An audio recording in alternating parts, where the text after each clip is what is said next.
Hey. Easiest way is, Rachel, you asked the question. So give me an example there. What do you mean by that? By barriers being up. Yeah, what kind of client do you consciously to help remove unconscious barriers, is what you said, subconscious barriers, is that right? So can you give me an example of what you mean by that? And we'll see what we can do. Yeah. Well, I think everybody in the group will completely understand why I'm asking that question. Is about myself. Sure. I've got a lot of barriers up. I've never been to any happy places. I've never regressed to anywhere. Don't get very far at all, really. Okay, then the only question I want to know, and it's up to you whether you answer this or not, is what are you afraid of? Oh, it's all about control. Okay, what about control? Losing control. Okay, and what happens if you lose control? What are you afraid of? Well, I don't know, but I want to find out. You don't want to find out? No, because that's the fear factor. But you already must know an idea what that is, otherwise you wouldn't be afraid of not going there. Emotional overwhelm will probably be the easiest thing. Afraid of emotional overwhelm. Okay. Yeah. Right. That's the belief system. You're afraid that if you go somewhere, do something, you'll be overwhelmed emotionally, have emotional overwhelm in some way. Okay. So what does that mean? Pretend I'm stupid. Pretend I don't know anything about it. What does emotional overwhelm mean? Just a huge surge of feelings and the reaction that comes with it. Okay, what's the matter with that? What's the problem with that? I don't want to know what it feels like. I've never felt it. I've always shut it off. You don't want to know what it feels like. You've never felt it. No. So you've always shut it off. So yes. The part of my mind's thinking now, why would anybody want to shut off something that they don't know anything about? It's the fear factor of not knowing what it is. So the question in my mind is, what would make somebody make a decision to shut off something without knowing anything about it in the first place, if they've never had an experience that made it worth shutting off? Because I was raised by a mother who didn't show emotion and didn't want us to show emotion. Okay, so what happened if you showed emotion? Depends on what kind of emotion it was, but ultimately it would be rejection. Okay, so in your mind, if you show emotion, that leads to rejection, yeah? Yes. Okay, fine. What kind of rejection? Just being pushed away. So pushed away, forced away? I didn't quite hear what you said. Just being pushed away. Pushed away. Deal with it yourself. Yeah. All right. So physically pushed away, deal with it yourself. Okay. Physically pushed away sometimes, or just told, go away, grow up, suck it up. Okay. So what kind of age are you? If you think back to the first time that kind of thing happened, what kind of age would that be? It's been my entire life. Okay, but if you think about the first time, what kind of age when it first started, what would that be? I don't really have any conscious memories of when it first started. I couldn't actually give you an example. Could you guess? What would it be?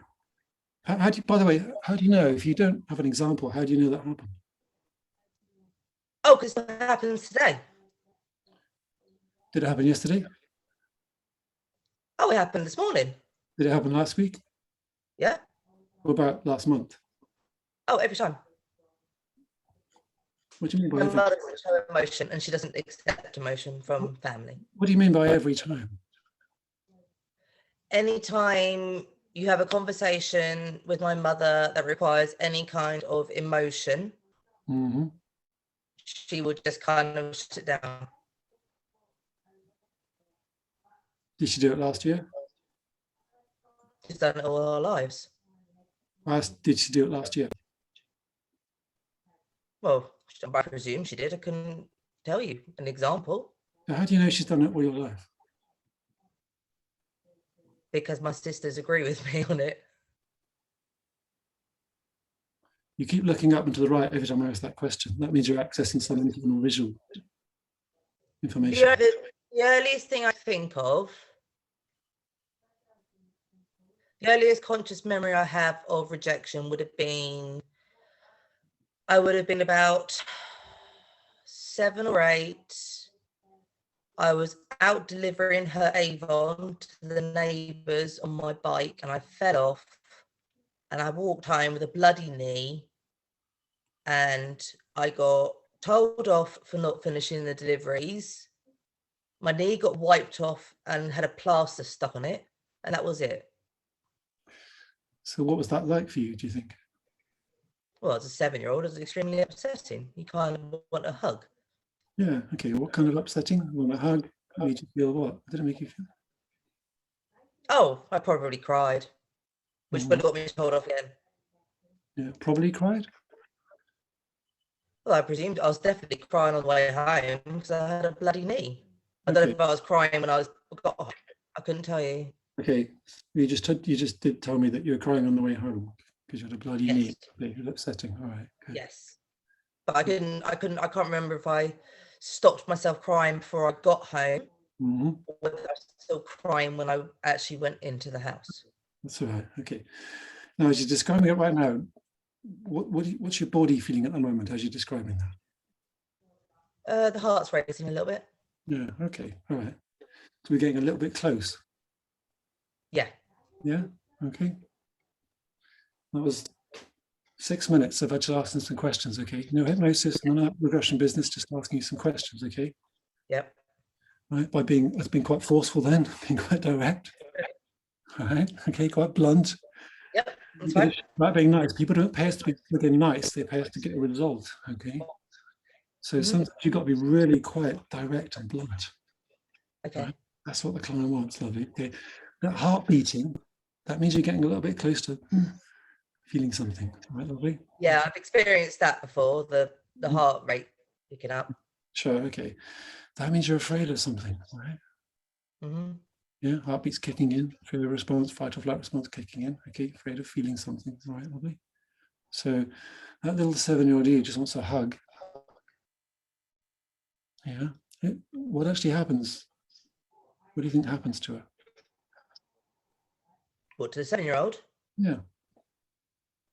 Oh, as soon as my knee was cleaned up, I would have been told to run along. And all she wanted was a hug, is what you said, yeah? Yeah. Okay. And I know I wouldn't have got it because my mother doesn't do physical affection to anybody over the age of 2, basically. Okay. All right. Well, what about you? What do I? Yeah. Yes. And what do you do that for? What do you give people physical affection for? Because it's your children. You're supposed to hug your children. You're supposed to give them love. And I also don't want to be my mother. Exactly. Okay. I get that. I totally get that. Yep. So you give your children a hug. I assume you've got children. Have you got children? Yes, I've got 3 children. Okay. So you give them a hug because you don't want them to feel how you felt, right? Yes, absolutely. Yeah, that's it. You don't want them to feel how you felt. So you'll probably do everything you can to try and stop them feeling what you felt, I'm guessing. Yes. Yeah. And you'll make sure they get lots of love and care and attention, everything they need. Yeah. Yes. Okay. Because you remember what it felt like to be you not getting that. Yes. Yeah. And you don't want them to feel that hurt, that sadness, that loneliness, that rejection, and everything else that went with it. Yeah. Yeah. Yeah. Because what did it make you feel about yourself, do you think, when your mother was like that towards you? You felt rejected, but inside, what did that feel like inside, do you think? Oh, there's always been a great feeling of lack of love. Yeah.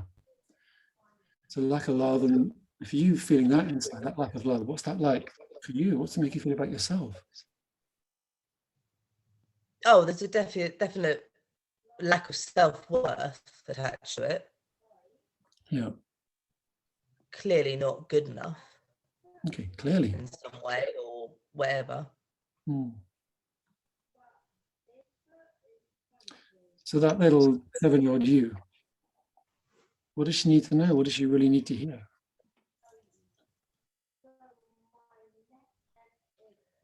Well, she needs reassurance that it's not the case. She is loved, but I know I would have had love because my dad was still in the picture then. Mm-hmm.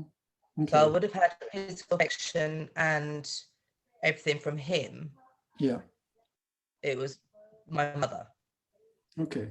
All right. So what does she need, that little 7-year-old you, what does she need from a motherly figure? Love. Mm-hmm. Yeah.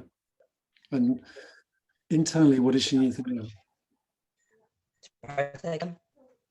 Internally, what does she need to think and feel? She needs to feel love. What does that mean for that little 7-year-old you? What does she need to feel inside? What does she need to hear? What kind of words does she need to hear? Well, just that like everything's going to be okay. You are loved. You are wanted. You are enough. Sure. Okay. Yeah. That's it. All those things. Yeah. Mm-hmm. What does she need to know about this whole thing about feelings and emotions? That it's okay to express them. Yeah. And what does she need to understand why it's okay to do that? It's okay to express them because they're natural. yeah, natural. Yeah. Normal. That's it. And when you say it's okay to express them, in what way it's okay to express them? What does she need to feel? Sorry, it's okay to what? When you said you're right in saying she needs to understand it's okay to express them, but what does she need to feel inside about expressing emotions?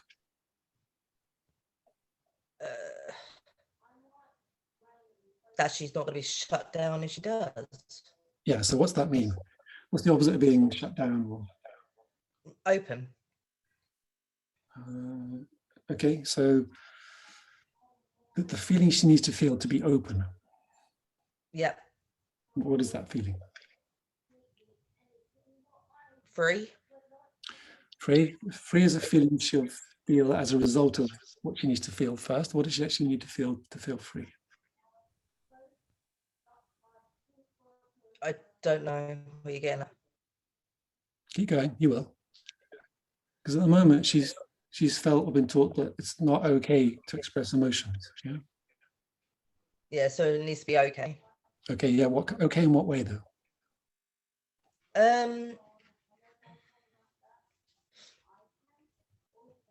She gives herself permission to do it. Yeah, but what makes it okay for her to have permission to do it? She's not going to get ridiculed for it or So, shut down or rejected for it. yeah, so what does she need to feel to know that's not going to happen?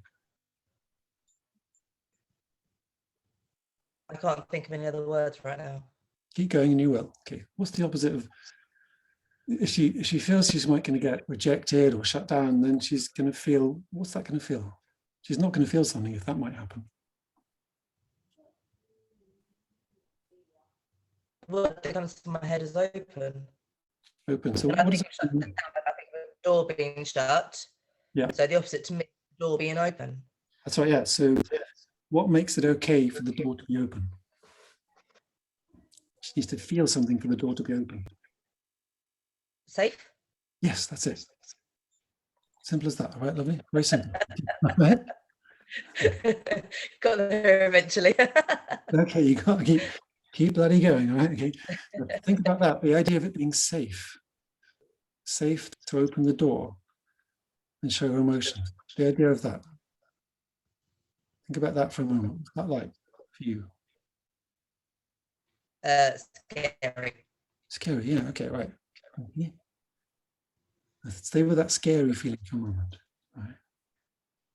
Just sit with it. Don't do anything about it. Don't try and change it. Don't try and fix it. Just stay with that scary feeling for a moment. The idea of it being safe to open the door is going to feel scary. Okay. And think about what kind of scary. Stay with the scary feeling for a moment. Think about scary in what way? What kind of scary? I don't know what's coming. Okay, right, yeah. We're back to the uncertain control thing. Yeah. Okay, yeah. So think about that. Right? You want to open the door. Being safe to open the door is like, I don't know what's coming. Because, and think about what's causing you to not know what's coming. I don't know what's coming because I've never allowed myself to get to that level of being completely open. yeah, that's it. Yeah, okay. Right. You've never allowed yourself to get to that level of being completely open. So the idea of doing it, opening that door, is scary at the moment. Yeah. Yeah, okay.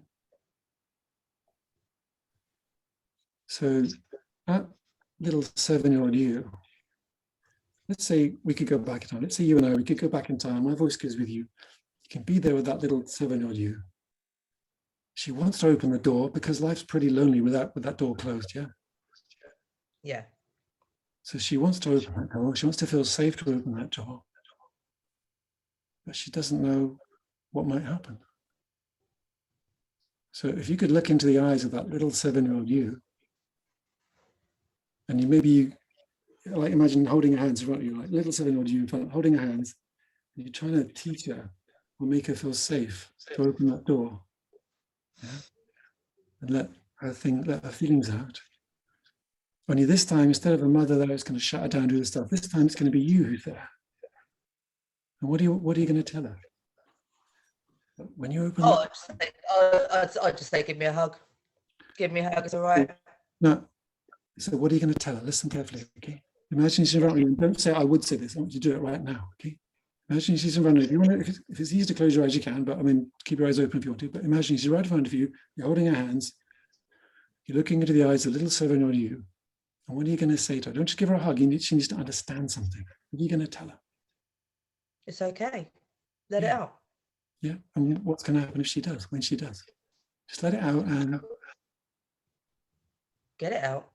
Yeah, just let it out. Just get it out. And what will happen when she does that? It's going to be okay. It's going to be okay because she'll feel better. But she's used to someone being there to attack or reject. So what's going to happen instead? Just let it out. It's going to be okay because why is it going to be okay? Imagine you know, yeah, because that's it. Yeah, exactly. Yeah, look, it's going to be okay because I'm here.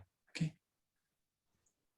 All right. Imagine that little 7-year-old. It's okay to let it out because I'm here. I'm here. And whatever you tell me, I'm not going to interrupt. I'm just going to listen. I'm just going to give you a hug. Whatever you say, whatever you feel, I'm not going to stop anything. I'm going to just be here. I'm just going to give you a hug and let you feel whatever you feel. And I'm just going to be here for you. Yeah. As you do that, what's it like as you do that right now? Notice what you feel inside as you do that right now. Oh, I've got a massive conflict going on. Go on, which is what? Oh, there's a part of me that's trying to shove it all down and reject it. Sure. And there's another part of me that wants to let it out. Sure. But it's massive going on inside. Yeah, so it's a choice. This is right back to your question, right? You're making a choice right now. There's no unconscious hidden bloody block anywhere. Sorry. It's a choice. Sorry to break the news to you, Rachel, okay? But it's a choice. And it's taken a little while to get there just to bring it to the surface for you, but there's a choice right now. And you're in front of like a lot of people, so this is the worst possible situation for you to do it. In a way, it's the best as well, right? If you could do this one, you'd be the bravest person ever, and everyone knows you're doing it, right? But I want you to see it's there right now. And all part of you saying, shove it down, and you part is saying, yeah, I want to be free. Yeah. That makes sense, lovely? Yeah. Okay. If you did let it out right now, just a little bit of it, because I know you're feeling some of it right now inside. Okay. Oh, yeah, my eyes are welling up. Yeah, okay, good. All right, great. You're doing pretty well for someone who doesn't feel emotional, can't remember anything, by the way. Well done, all right? Okay. Oh, no, I do feel it, but it's just that I... Go on, it's just that I... Oh, I just press it down. Yeah, okay, fine. That's sometimes it's conscious, sometimes it's not conscious. It depends on the situation. Sure, okay. But that's the answer to your question, right? It doesn't happen subconsciously. It may happen automatically because it's become a habit. Yeah. But it'll rise up and up and up. and there'll be a choice to what you do with it. Right. And that bit you got to, that little scene with you and a little 7-year-old you, you can't forget that now. That's all right. That's a memory, and that's the thing that you've accessed. It's there. Right? I could push more with you, but I don't want to do more in front of everybody if that feels uncomfortable. Okay, but there's something you got to. I just want to show you it's always accessible. Right? Okay. Sometimes there's a few layers we have to get through to get to it. Okay. Yeah. So the little story I tell sometimes. Okay. My parents died when I was 21. Okay, I had to deal with it pretty quickly. I shut down, totally shut. I just had to deal with the stuff, and all the grief of that was shut away for quite a long time. Okay, and it will well up to the surface, and I push it down again. It will up. I push it down, and I'll just be. I'm very good at doing that. Okay, so right, we know what it's like to do that. Okay. Yeah.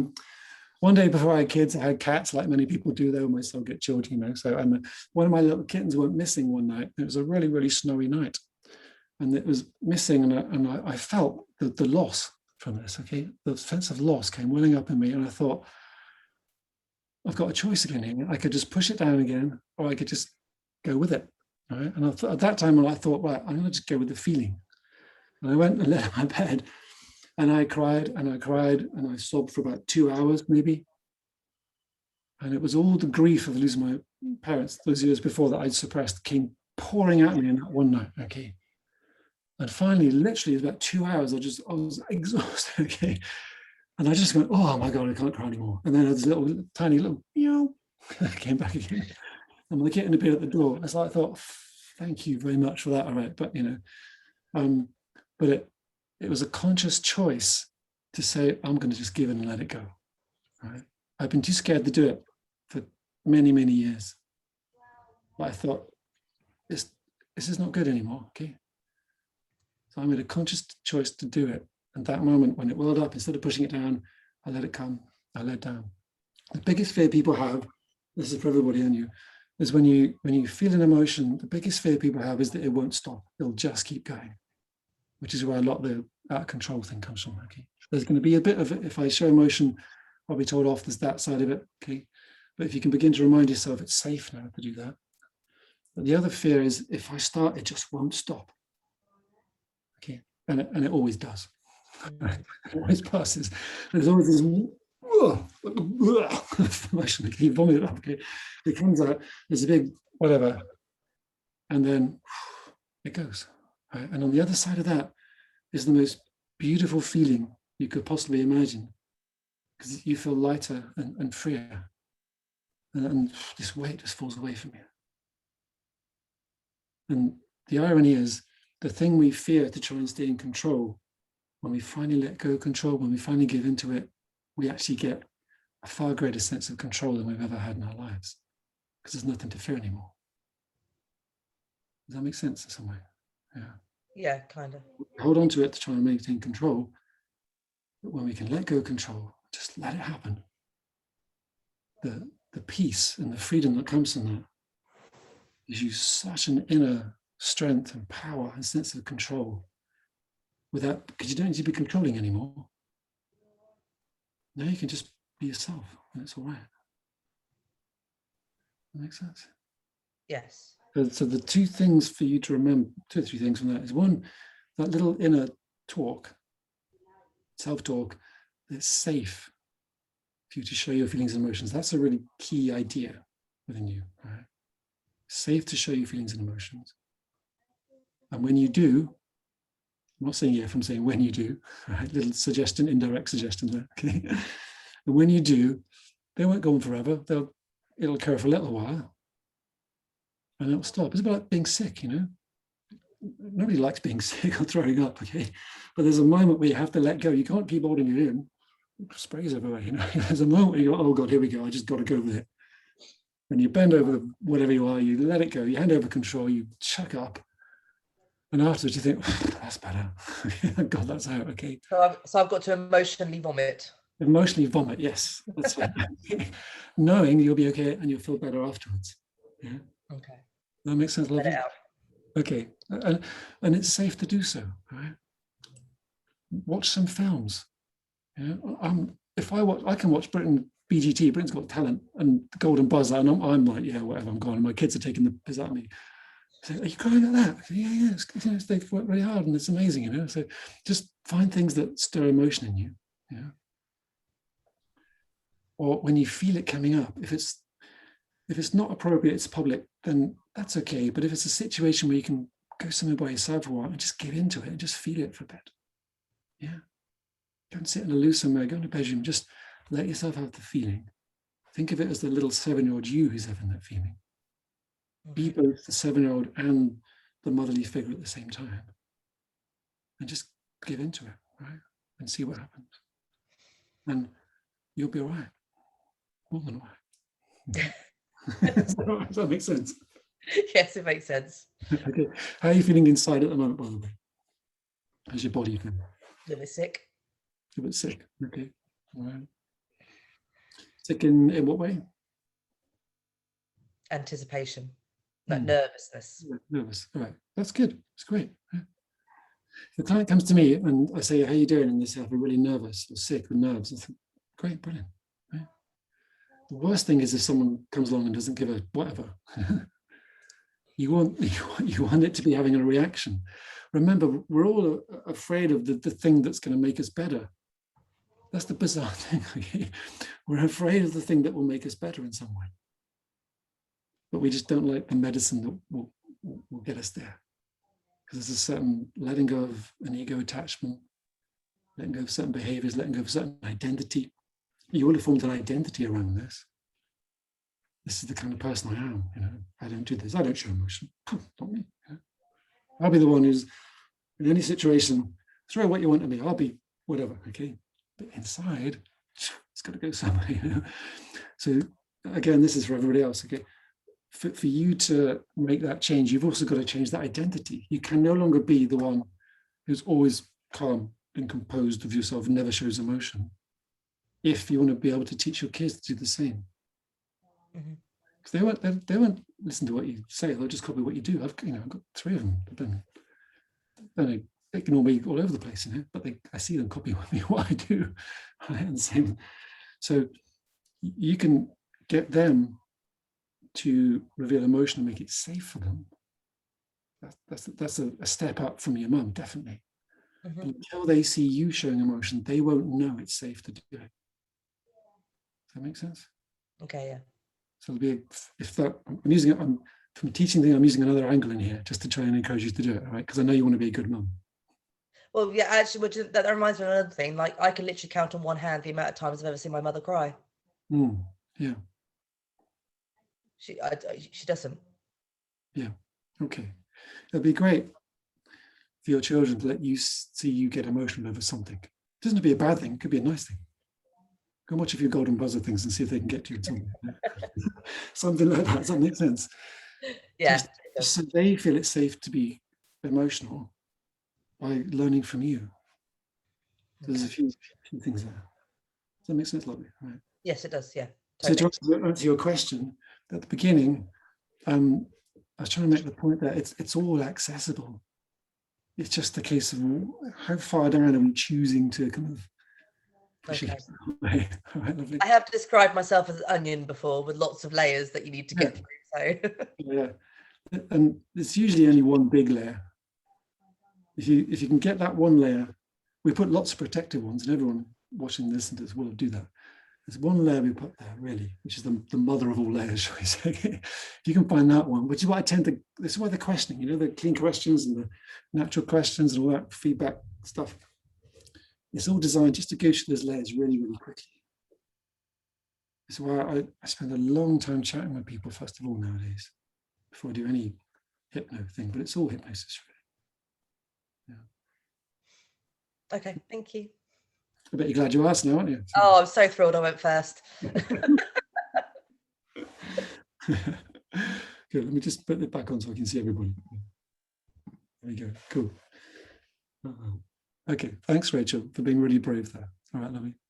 There's a little bit more work to do there, but I don't want to do it in front of a big group and everything. Okay, so I want to show you it's all accessible. Just Does that make sense what we did there, everybody? We get the idea? You can see how it's, you don't have to be nice. Okay, it doesn't mean you got to be rude, but it means there's a certain aim you're trying to get to, sorry. You're trying to access an idea.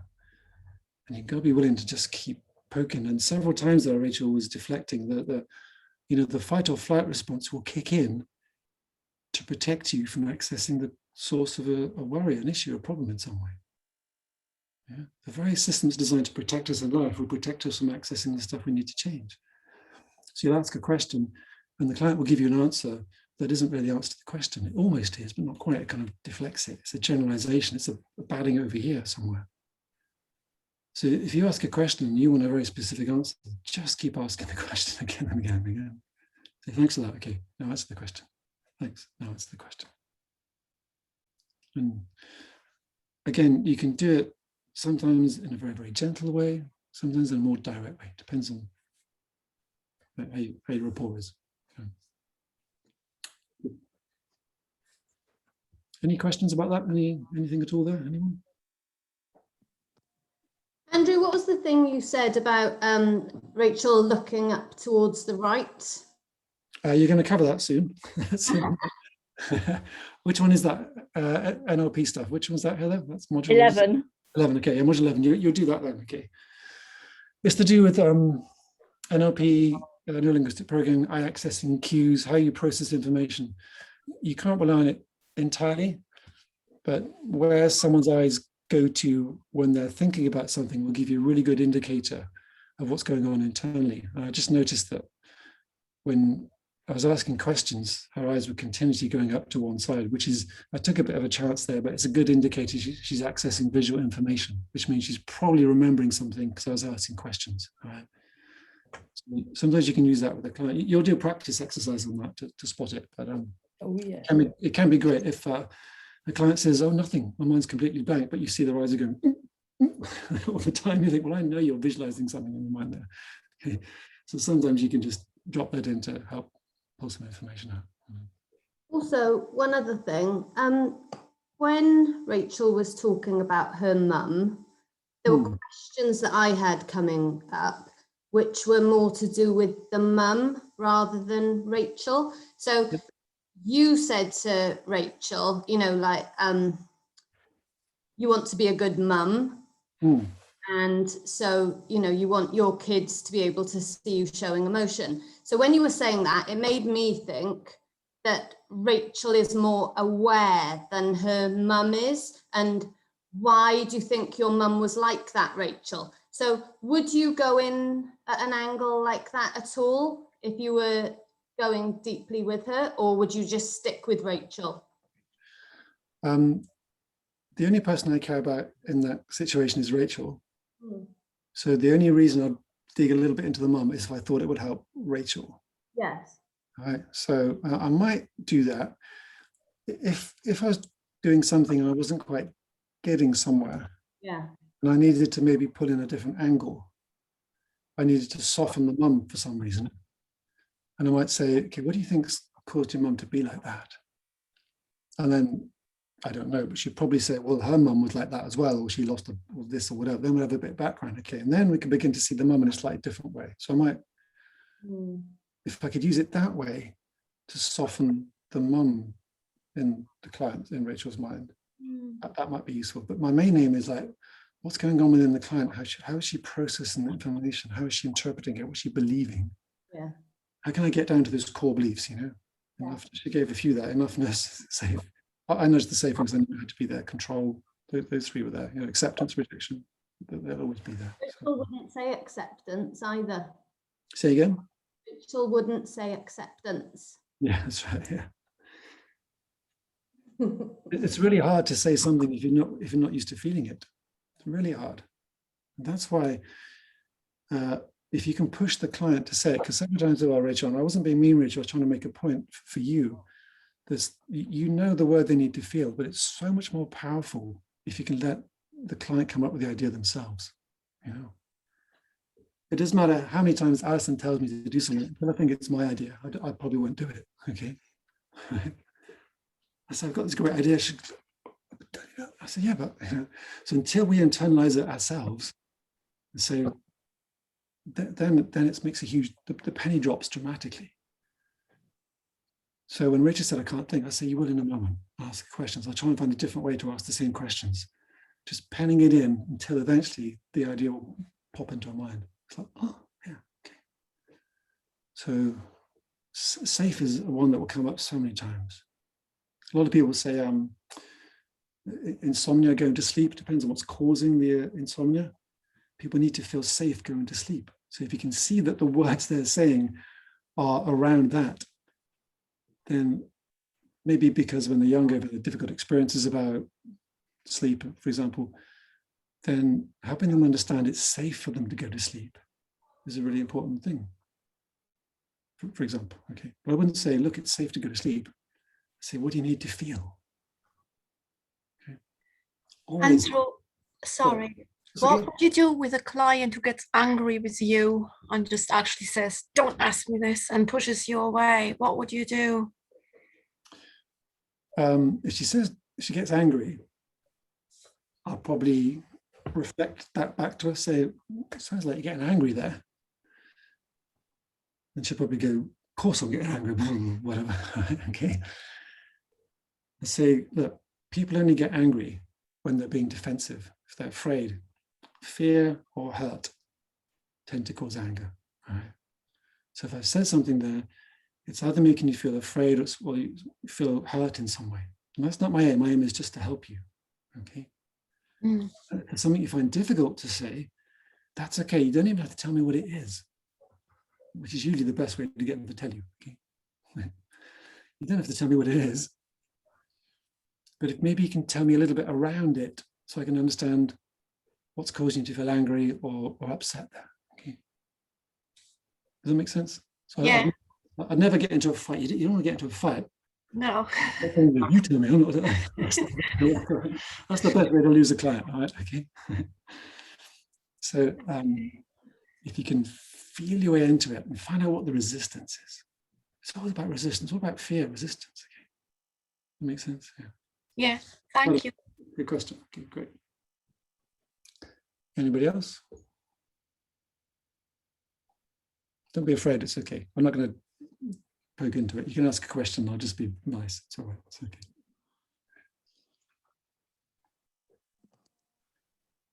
So if you don't ask a question, I've got something to do with you. Okay. So, yeah. Lots of us feel fear about starting up our businesses. Yeah. Yes. Fair enough. Yeah, it's scary. Yeah.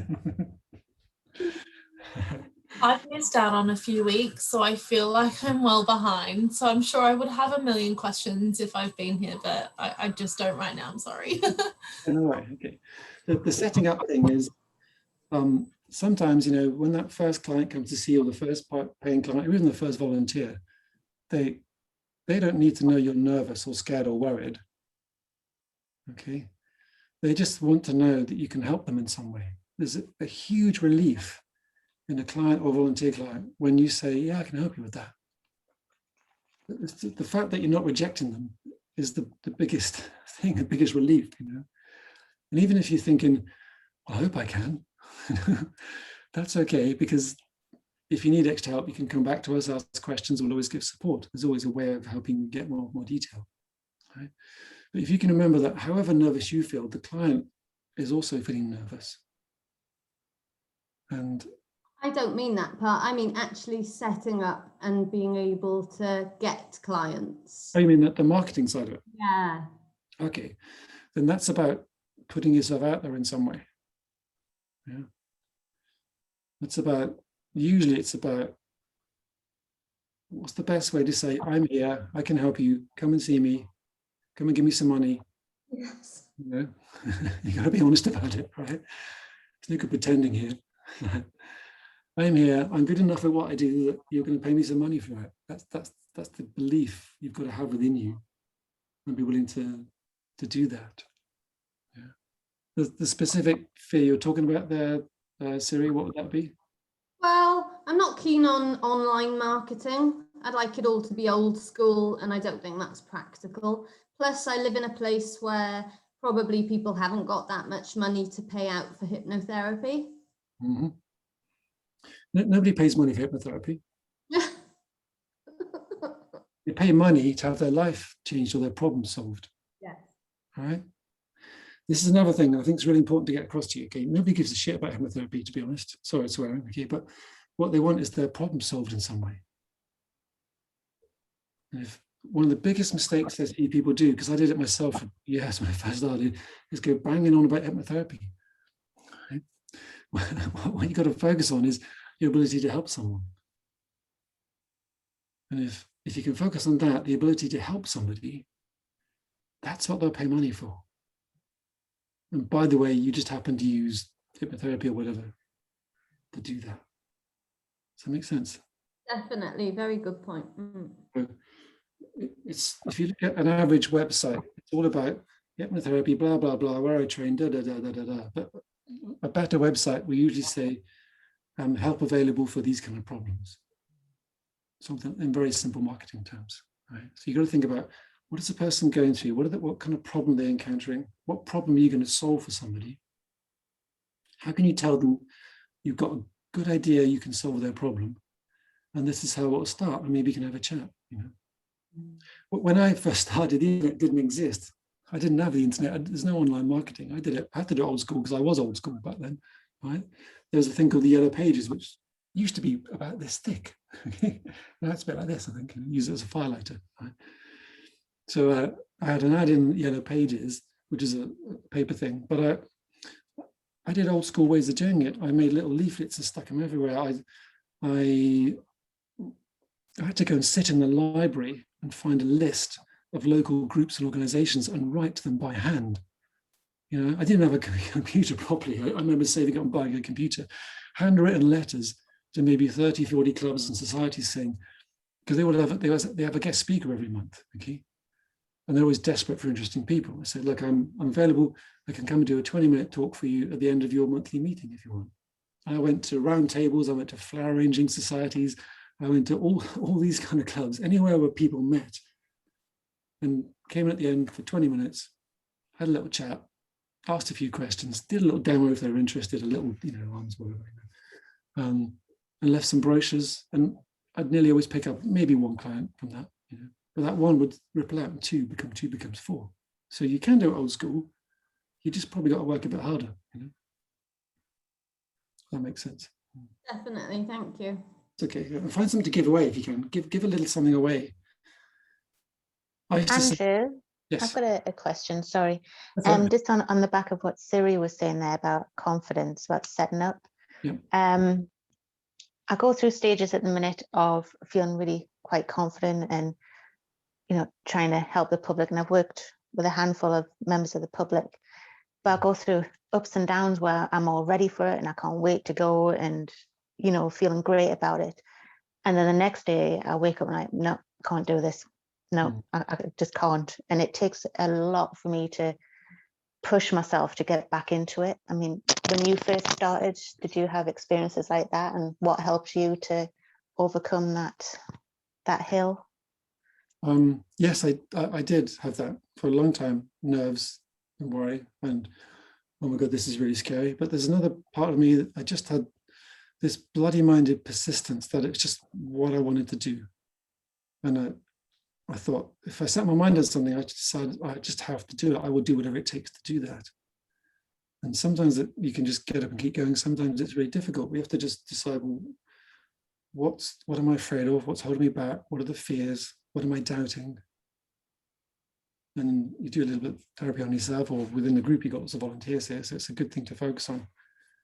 But it depends on your own situation, what is causing you to say, I can't do it. You can do it. It's just that you don't want to because you're afraid of what might happen. Right. So can I ask a couple of questions? I won't go too deep if you don't want to, but a couple of questions just to help you. Okay. Sure. So when you think I can do this and you're feeling good and motivated, what's that like for you in that situation? It's a buzz. I feel confident and I feel great that I can do it. Yeah. Can do what? Help people. Okay, yep. And when it goes the other way? I have this sudden feeling that I can't help people, that they'll think, oh, this is a load of crap, I'm not going back, or, you know, things like that. That it's yeah, that I failed, I suppose, that I haven't been able to help someone. Well, that is going to happen, okay? Just so you all know. You're trying to help and you won't be able to. I don't mean negative, but it's just highly likely it will happen at some point. Okay. Yeah. Most of the time we can help people. But what you said there was, where they can't help someone, they'll think something about you and then you've failed. I think that's the three things you said, yeah? Okay. So probably what you're thinking, it's not so much you, because your ability to help someone doesn't change overnight. You don't help someone one day, then the next morning you can't. That doesn't change. What's changing is your imagination. You're imagining being critical in some way or judgmental towards you and calling it, I think, what do you say, rubbish? Or you said a trashy kind of word. I can't remember the word I said now. Like but yeah, that's basically it. Yeah, what you just said. The idea of someone trashing what you're doing in some way. Yeah. And you feeling like a failure. So the real issue there is not your ability to help somebody. It's about the idea that there's something within you that is half expecting someone to rubbish you and make you feel like a failure. Yeah. Okay. That's the area to deal with. Without Okay. too much at the moment. Does that make some sense to you? Yeah, it does. I'm very self-conscious of not making my eyes move to the right, but yeah. Yeah. Staring at the screen. Yeah. That's right. But that's the area, all right? Somebody making you feel rubbishing what you do, making you feel like rubbish, which makes you feel like a failure. So my guess is that somewhere or other in life you've felt that and you don't want to feel it again. Okay. Yeah, does that make sense? You don't have to tell me where you have that. It's just that's probably the area to look into for that. Okay. If you could delve into that, deal with that, to realize that even though you've had difficult experiences in life that may have caused you to feel bad or caused you to feel like a failure, it doesn't mean you are a failure. Yeah. You can still move on. I always did a webinar once. I promoted it. I spent a few £100 promoting it, probably 2 days writing it, launched it, and not a single person turned up to it. It's an hour-long presentation. I started it and hoping somebody might turn up. Not a single person came along. And I thought at the end of it, I thought, all that work, all that money, nothing happened. And I felt really rubbish for a day or so. And then somebody said to me, well, you know, it was the Wimbledon tennis finals, don't you? I said, oh, no, I didn't know. I'm not into tennis. You know? So I was like, oh. So we can do things that maybe aren't in our best interest at times, and they may be a failure, but it didn't make me a failure. It made me realize the hook wasn't strong enough, the message wasn't strong enough, and also the timing was not right of my webinar. So I thought it made me really learn all the things that weren't quite right. So the next one I did, and I spent the same amount of money, put the same amount of effort in, I probably sold a few £1,000s worth of products because I'd learned something from it. Okay. Well, I wouldn't have got to that point if I hadn't had that failure kind of thing. Failure, all right. Okay. Dip into that idea that just because someone's made you feel rubbish in the past and someone's made you feel like a failure in the past, it doesn't mean you are a failure. It doesn't mean you are rubbish. You can still help people. All right? And you'll probably be very good at helping people who feel a similar way. Okay. So on your website, for example, if you said, do you ever feel like a failure? Do you ever feel like people are going to put you down? Do you ever feel like whatever you do, people are going to make you feel like rubbish? You know, if you put that there, those kind of things that you can draw from inside yourself and put them there as a little, do you ever feel this? You're going to connect to people who can go, yes, yes, yes, yes, yes. And then when you say, well, I understand how you feel because I've been through that myself and I've dealt with it and overcome it, and now I help others do the same. They'll be like, this is someone who knows what it's like to be me. This is someone I have rapport with straight away. This person email, give them a call. Does that make sense? Rather than I like that idea. Yeah. the therapist. Yeah. go for the issue inside someone Mm-hmm. and connect it in some way, and that'll be really helpful. And that same apply to all of you. If you can find something within yourself that's personal to you, that means something to you, and you can find a way to express that somewhere, and say, do you ever feel this? Would you like to feel this? Whatever. You'll find it so much more real, so much more authentic. It's almost like unconsciously it ripples out somewhere and connects you to the right people. Okay. Yeah. Okay, brilliant. Thank you. That's okay. Sorry, who's that? Sorry. What were you saying about giving away something? Yes, it's nice, especially when you're first starting, to offer some kind of freebie, something or other. Right? It might be a free chat, free 10-minute chat, free 15-minute chat. It might be a little free download. When I first started, it was a free audio cassette. I remember those things are in the museums nowadays, but I used to give away free audio cassette. I used to make sure that when somebody called me, I wanted to have the best possible pack that I sent out. I had a covering letter on 100-gram vellum paper, because I thought that was posh at the time. There was a little brochure, my own brochure. There was an organization brochure, and there was a free audio cassette with me doing a 20-minute relaxation recording on one side and an introduction to how I help people on the other side. And it was just lots of things for people to read and digest. And people listened to that recording and used it for years sometimes. People will say, I've had your cassette for 2 years. Finally, around to booking an appointment. But if you can give something away to people to form a connection and have that first little step, it's so much easier to do that than it is to try and book an appointment. Sometimes in marketing world, they say, you don't ask someone to marry you on the first time you bump into them mostly. You tend to say, hi, should you have a cup of coffee? So you want to give someone a cup of coffee first, not say, let's be partners forever. It's just this little, in the dating process, connecting to someone, there's stages you go through. Right? So you want to, if you can give something away, it's a little step in that direction. Does that make sense, everyone? Cool. Yes, definitely. That's good. Great. Can I ask something, please? Sure. I was wondering, because I work in a doctor's surgery part-time at the moment on reception, and I'm thinking once I'm qualified, I'm a bit scared whether to sort of approach the doctors, and I just wondered whether that was something you've ever done personally, or whether you think that it might be a way that we could try and get clients as well. Yeah, definitely. It's if you work in the doctors and they know you, then what I would probably do is use a medically approved hypno-related thing like IBS, for example. Okay, because irritable bowel syndrome is a really, really difficult condition for doctors to treat, but actually responds really well to hypnotherapy, and you can show studies in it. Yeah, sounds good. So I'd probably use that as the little angle, rather than something they may not be familiar with or connected to. Use that, and it's an easy step for them to take. Yeah. Okay. And they might say, look, that room at the back that nobody uses. There's always one somewhere, okay, or whatever. I've just been qualified in this, and I've been learning how to help people with IBS, irritable bowel syndrome, and there's some good studies in it. And how do you feel about me using the room on a Wednesday evening or whatever it is, and just go that way and make it easy to say yes. That makes sense. Yeah. Yeah.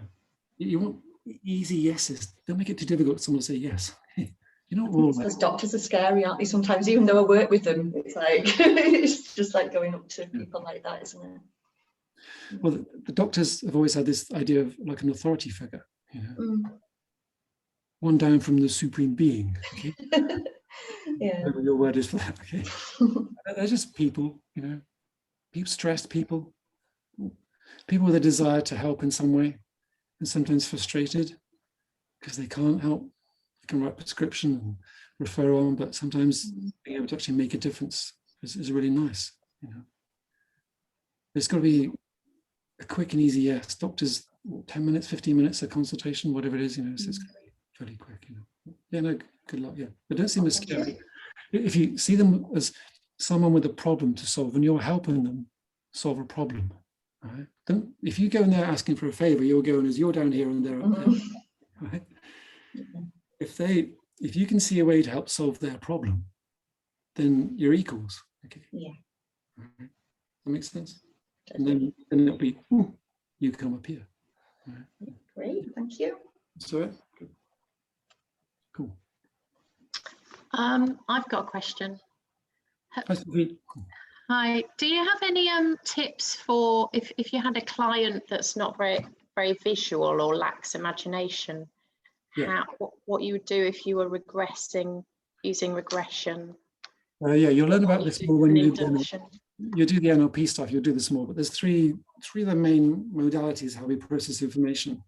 So there's the visual is one way, there's auditory is another one, and then kinesthetic, which is touchy-feely, is the other way. Okay, so if I ask all of you here to describe the seaside, okay, some of you will describe the color of the sea and the color of the sand. Some of you will tell me about the sound of the waves and the sound of the birds. And some of you will tell me about the warmth of the air and the coolness of the water and the sand beneath your toes. Right? Different ways of describing visual, auditory, kinesthetic, touchy-feely. So visual is what you visualize, picture, imagine that way. Auditory sounds, what you hear. Kinesthetic is the touchy-feely, get to grips with it, okay? So very kinesthetic people find it hard to visualize if you ask them to visualize. They'll say, I've got a blank mind, I can't think of anything, okay? But if you say to them, just get a feel for what it's like, get a sense of where you are, just feel around for what it's like, and use feely words, then they'll be able to connect to a situation, especially in regression, by feeling it, and then the images will come afterwards. Does that make sense?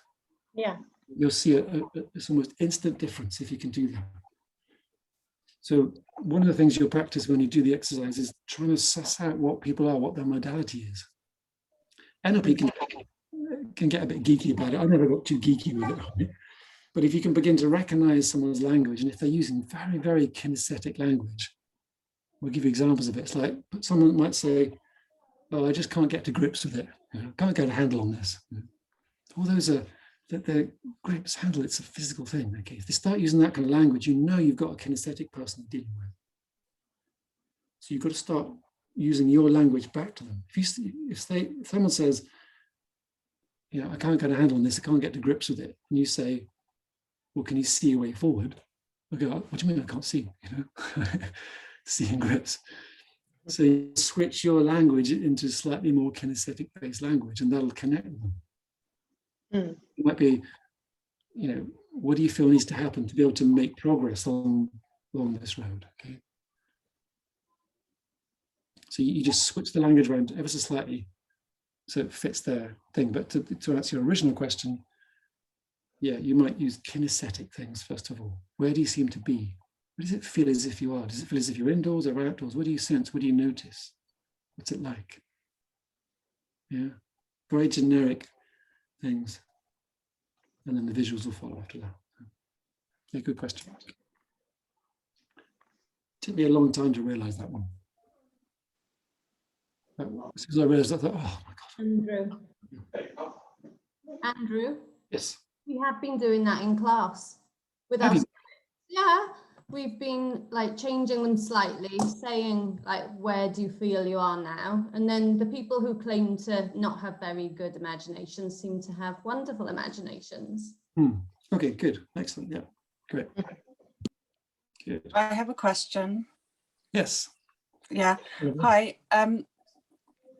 I was just wondering, my dad is, well, he's got cancer, but he's very old and kind of old-fashioned and Victorian, like he won't tell anybody that he's not feeling, that he's in pain or whatever. And I know we're not really supposed to work with our families and that sort of thing, but I kind of want to help him in a way, because if I can help him through hypnotherapy and to kind of relieve a little bit of his pain, that would be amazing. But as I said, he's he's one of those like Victorian people, really old fashioned. And do you think it would maybe not really be a good idea to try and do something with him because he's a family member, like my dad and all the rest of it, you know? How well do you get on with him? Not very well, but maybe this is kind of my like way that I can give back to him, if you get what I don't know how to explain, you know, to connect with him, you know. Is this about you or about your dad? It's about him really, because I see him walking around in agony, you know, I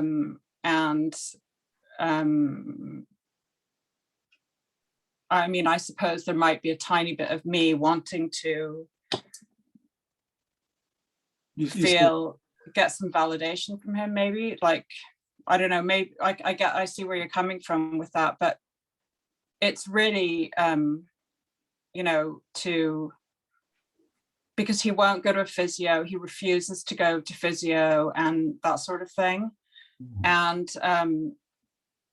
you know, he's refused to get the chemotherapy as well, but that's more because of his age, you know, he's 80 plus. But you know, if there's a tiny little thing that I can do, I'd like to help him in a way. But so maybe, that what? So that there's a tiny so that he's not suffering so much. Okay, and what would that help you to feel? It would make me feel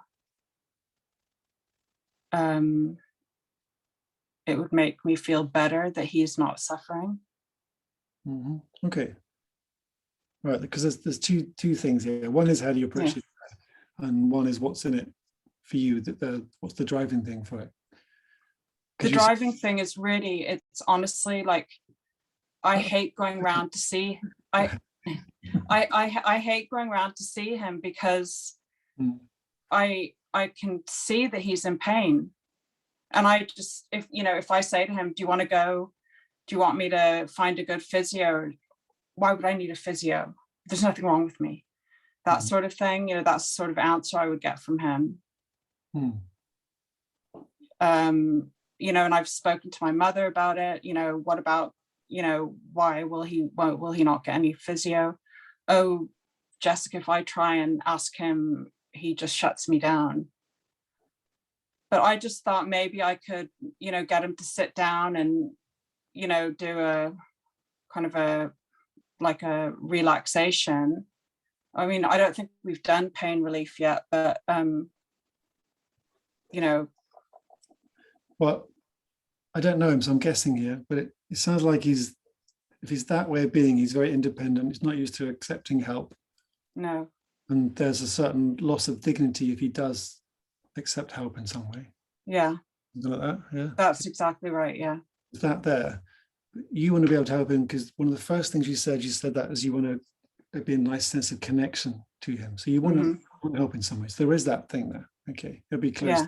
And you've obviously some difficulty between you and him because it made you laugh. And when I said that, and laughter and tears are very close together sometimes. Okay. So probably the idea that pops into my mind is asking him for his help. Dad, I've got this exercise to do, homework, something like that. Oh yeah.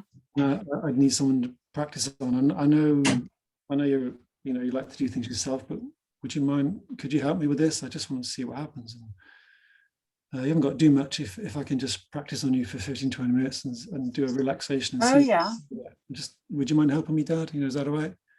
Then it's him doing something for you, which will probably fit him with his belief system rather than him accepting help.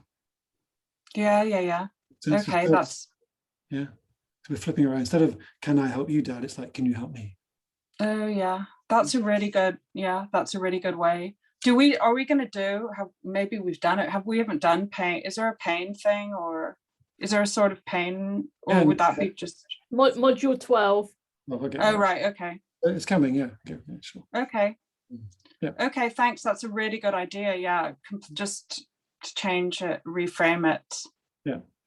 I've got homework to do. That's sounds good. Yeah, I need your help. Dad, could you help me out with something? Okay. Mm. Yeah. And the same, thanks, Jess, that's brilliant. And then for everybody there, you Thank always you. step into the belief system of the other person. It's not about us. It's not about what we want or need. It's like, what on the other side, what's that person thinking? What are they believing? What do they need? And how can they offer something within that belief system? Yeah, that's what will open the doors. So, yeah, good luck. Yeah, thank you. Thanks. That's a really good question. Good. Thanks. Great. Good. Yeah, anybody else? Any other questions? Good questions, by the way, all these. Well done. Andrew, how do you decide what to charge? You put it up every year, at least. You know. It depends, really. Okay, when I first started, what I did was I got my yellow pages and I looked up every other person in the area. I phoned them and asked their prices, and I requested all their free brochures. Right, so that's what I did. Nowadays, you can look on the internet, do a search, and I found out the price that everybody was charging within 5 or 10 miles of where I was, and I put my prices the same as the most expensive one. I just decided that's what I'm going to do. Okay, because I thought that if I did what I did and I did it to the best of my ability, then I could really help people. And if you can't be the cheapest, be the best. Right? So it's the same as supermarkets. If you can't be the cheapest, just be the best at what you do. Right? Supermarkets can undercut each other to a certain point, but you can't go lower. So that you got your Aldi's and your Lidl and that kind of stuff, which do this one. Then you got your Tesco's and your Sainsbury's and that lot in there. Then you got your Waitrose and other ones which go slightly higher. So there's always catering for different spending things. And by the way, I shop in Waitrose, I shop in Sainsbury's, and I shop in Aldi, because Aldi gets some great bargains now, by the way, just so you know. Okay. So you want to feel around for where you feel you can pitch yourself that doesn't feel too out of your range. Okay. Because if you go for a certain price, but you feel scared about asking for it, it's going to hold you back from putting yourself out there. All right. So I'd say, look at what's around you and get a feel for those kind of prices, and go with what you feel you can comfortably charge first of all, because you can always put it up. Okay. All right. A lady called Carol trained me back in 2015, 16. She works in Brighton, and she said, I just wanted to just get some experience. So she said £25 a session. Whoever wants help, £25 a session. She was really busy. She had lots of people coming in for 25 quid a session. And it was just a way of taking over some money to get some experience. And I think she's put it up now. Hopefully she has anyway. But yeah. So how do you be the best then, Andrew? You just, if you listen to everything we taught you and do that, that'll help you do way more than average therapy sessions. But if you can just pay attention to the tiny details and do that little bit extra, it's the same with any business really. If you can just pay an extra little bit of care, extra little bit of attention, and just give that extra tiny bit that others just don't bother doing, then that'll make people connect to you rather than to therapy, for example. Right? And this is important to everybody. If you just do a nice job and you do a very typical thing that a lot of courses teach, nothing wrong with that at all. I don't be judgmental, it's all great stuff, okay? But people will then say hypnotherapy was good, it helped me, okay? If you can really get to the core of someone and give them a really deeply transformational experience, it's you they'll connect with. They won't care about hypnotherapy, they'll care about you. Yeah. So if you can do that, that's what I've always aimed to do. How do I really connect with someone at the deepest possible level? And then they become a walking business card for you. Yeah. And often though, that means taking an extra bit longer to really understand their problem. At times, slow down, speak, really listen, really listen. Yeah. I got sent a book the other day because another author just reviewed my own book, and the publisher sent me through the review, and they offered to send me a book. And I said, yeah, send it to me, it'd be great. And it's called the promise that changes everything, I won't interrupt you. The cover, that's what it's about. It's just about not interrupting people.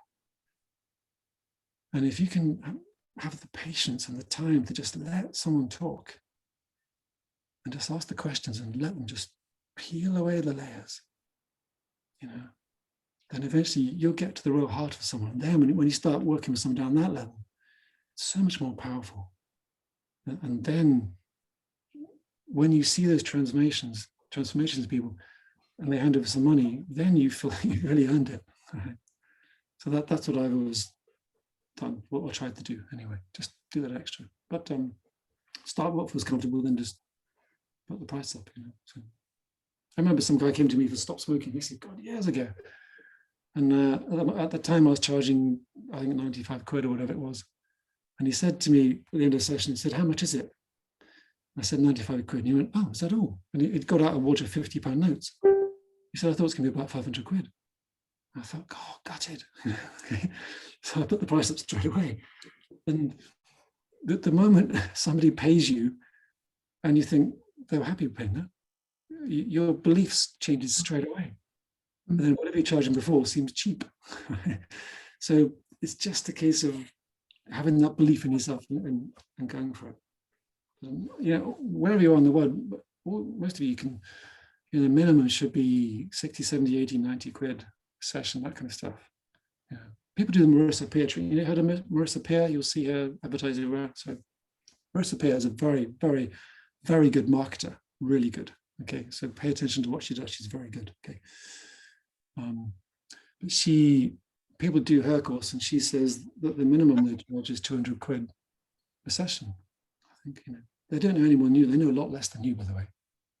The RTT, I'll give you a clue. Okay. Rapid transformational therapy is what she teaches. She trained with Gil Boyne. Okay, same guy. I've taught you some of this stuff. It's regression back to a cause, finding 3 memories around an idea. See if you can transform it using some of the, talking therapy, and then reinforcing the positives at the end. So that's what rapid transformational therapy is, RTT, in case you see that. Andrew, I did that.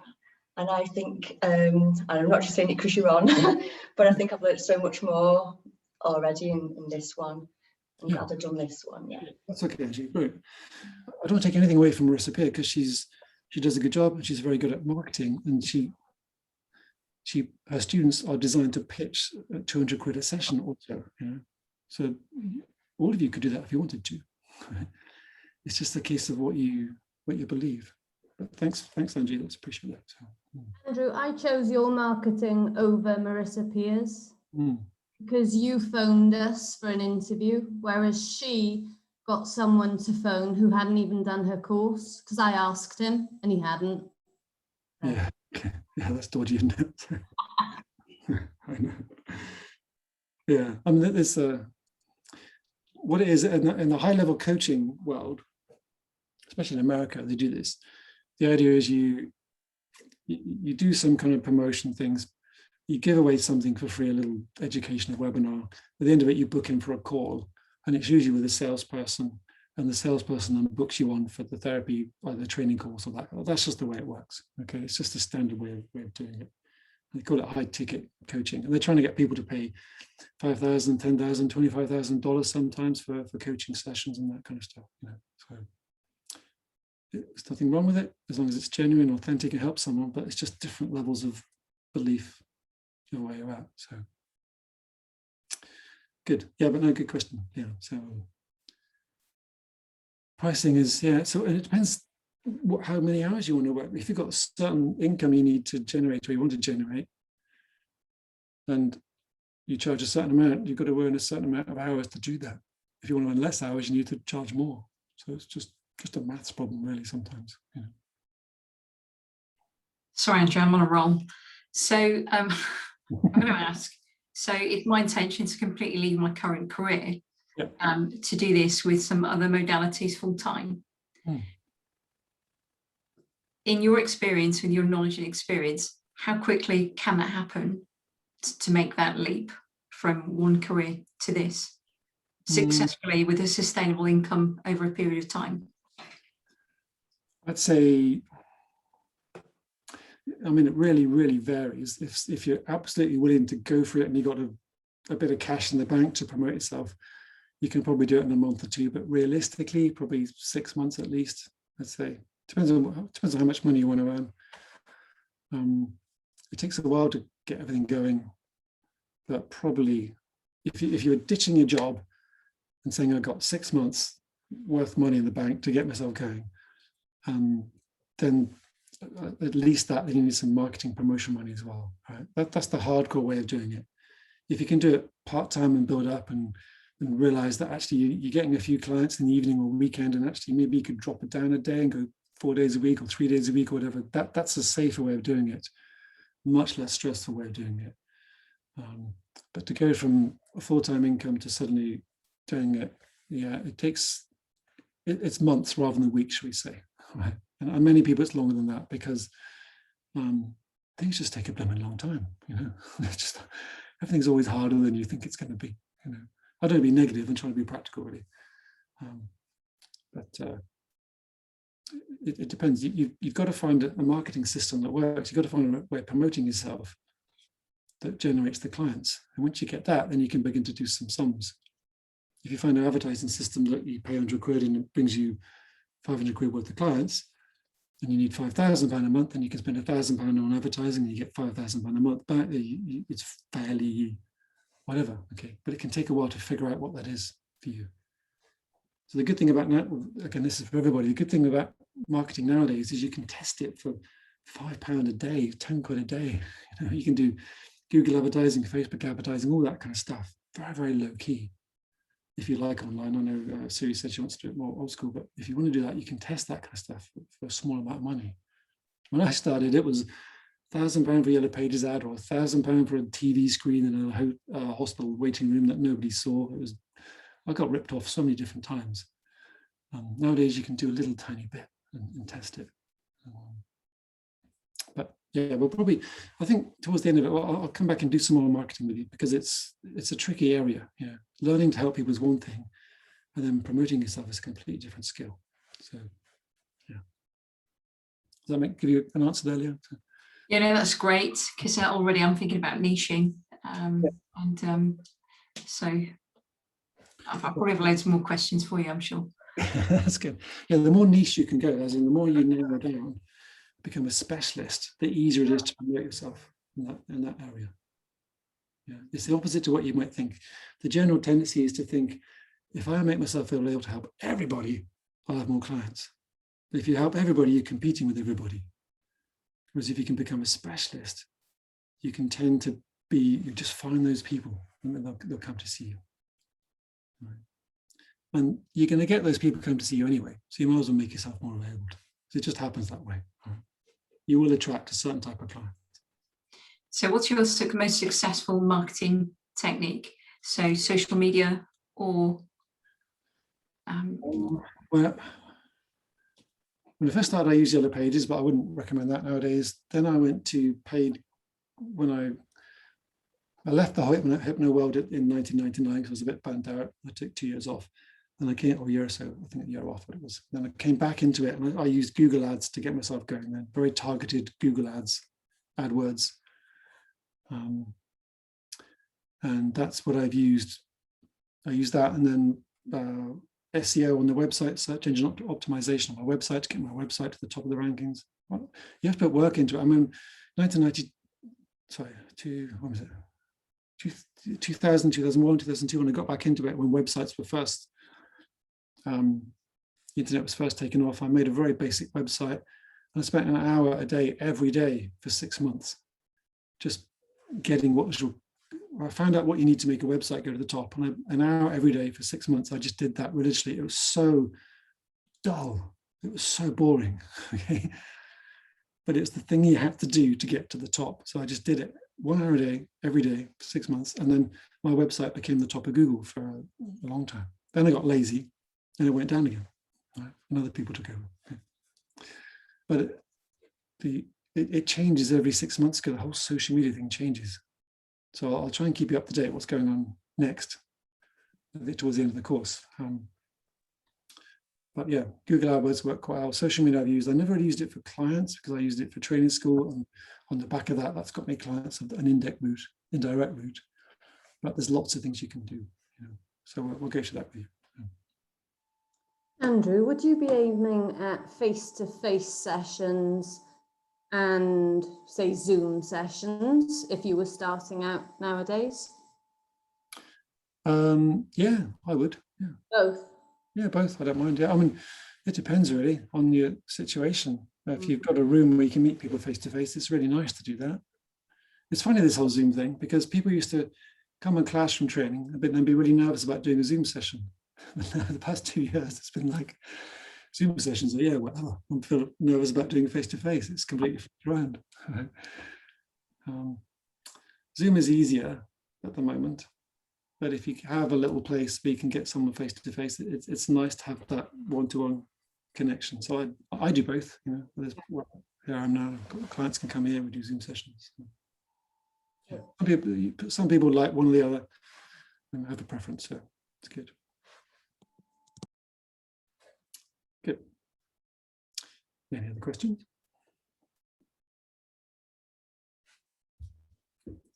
Still got my piece of paper I was about to go through with you if you run out of things. All right. Let's do a little thing.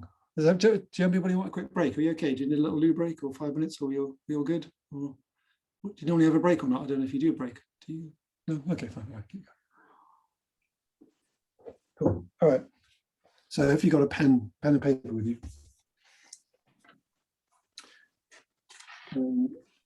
You've already done this in one way, though I really want to highlight this to you. So if you take a piece of paper and just do 2 lines like that, so you've got 3 columns. Right.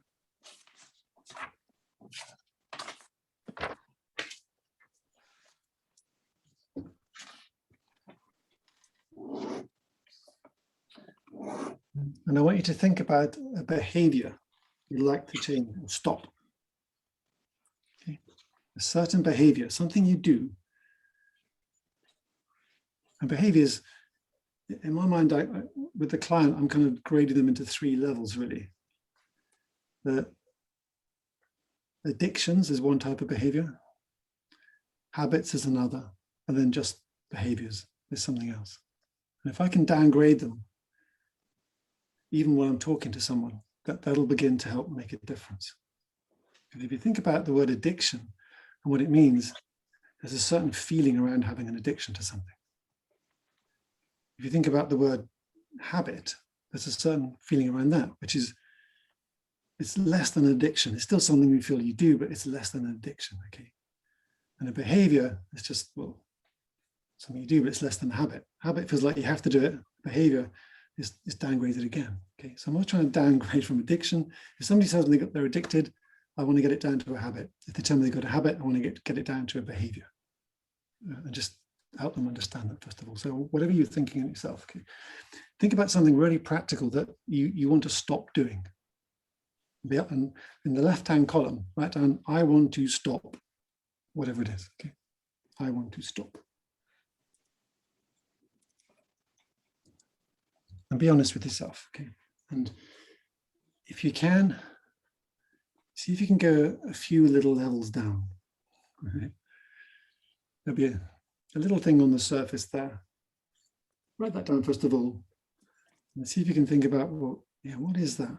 What's making me do that? Don't try and analyze it too much, but in terms of behaviors, I want to stop doing this. I want to stop. Okay, really simple. There may be something you've been thinking about for a while, maybe something you've worked on in a practice session, something like that.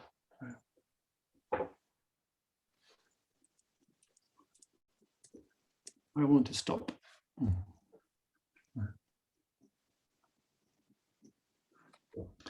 And then let's do a little experiment for a moment, okay? So if you look at the camera, look straight at the camera. I'm going to zoom in. Okay.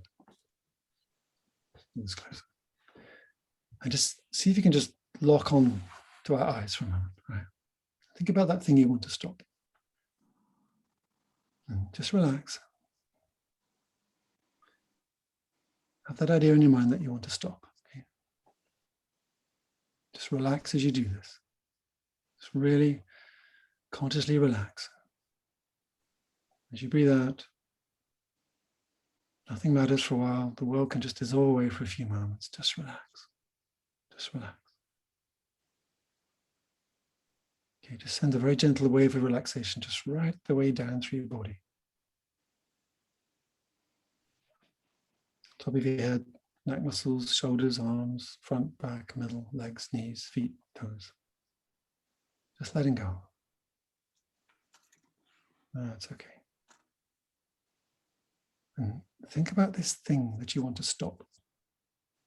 I want to stop. Think about what it is in your mind, okay?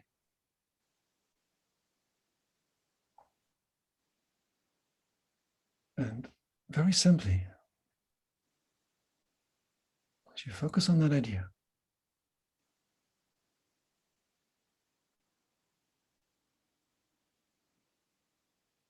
breathe nice and slowly.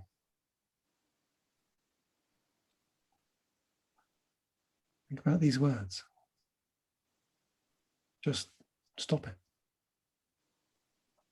Just stop. Focus on the idea. Just stop. Whatever it is you want to stop doing, just stop. Stop it. Just let those words just sink in for a moment. Just stop it.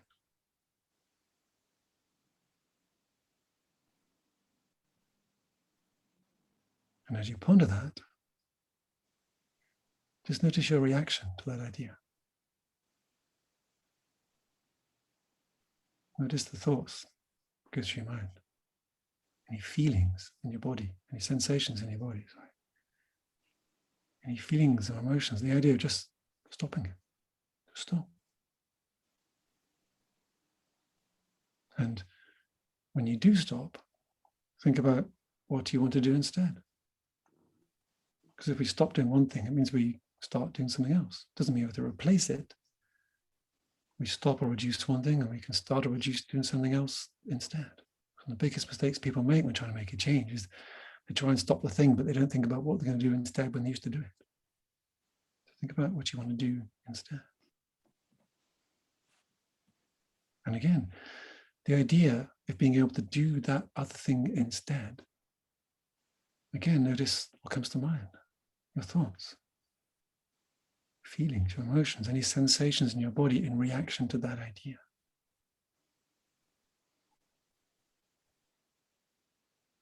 Just the thing you want to stop doing, just stop it. The thing you want to do instead, just start it. Just feel around inside for the implication of that. Notice where your mind goes to. Notice the thoughts, the feelings, the sensations. The relief of finally being able to do that. The fear. Yeah, but if only it was that easy. All those ideas. Yeah. There's something you want to stop. Stop it. There's something you want to do instead. Just do that thing instead. But that gap in the middle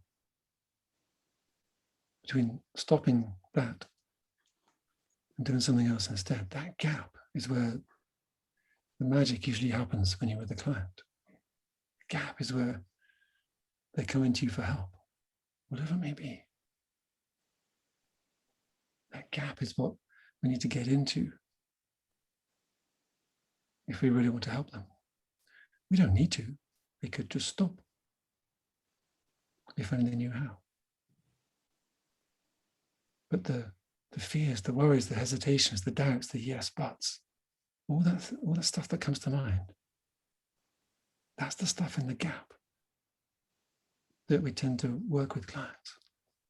Now, if you focus on the thing they tell you, I want to stop this and do this instead, that's okay. It's all right. But if you can focus on the gap, that's when you'll get the deeper transformations with people. And that's what I learned to do. I learned to focus on the gap, the thing in the middle.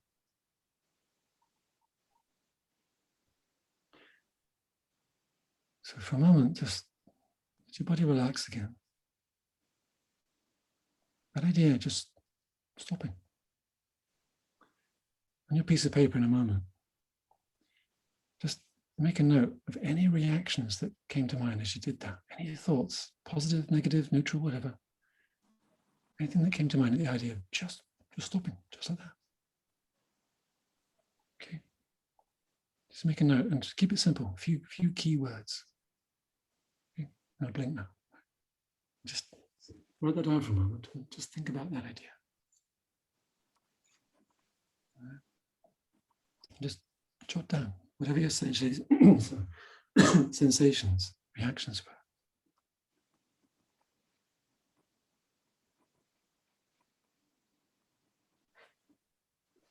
I'll give you a minute to do it. Right.